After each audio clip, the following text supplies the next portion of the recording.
How would you describe love? Oh, it's that's a good question. I have to think about that a minute. It for me it feels it kind of feels whole within me. It feels like I feel whole, if that makes sense.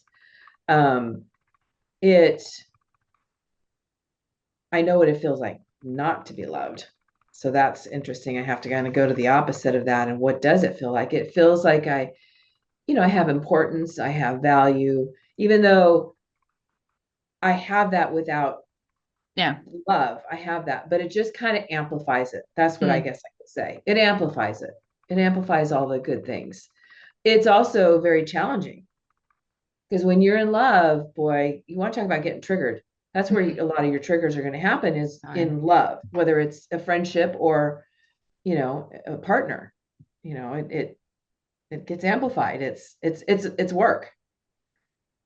Uh, Question I had also, it probably is slightly similar to how you describe love, but like what was the differences in perception of love that you had back then and now?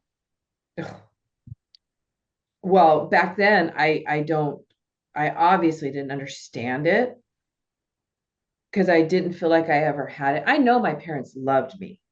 I know they definitely loved me.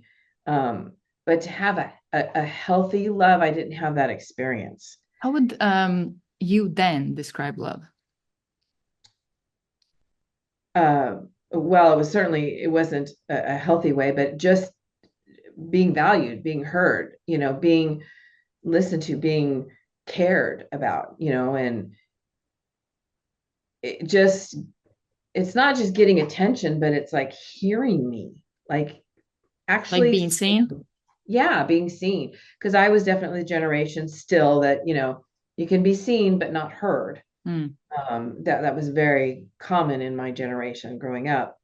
So yeah, being heard, and not dismissed so much because it seemed Mm. like there was a lot of that.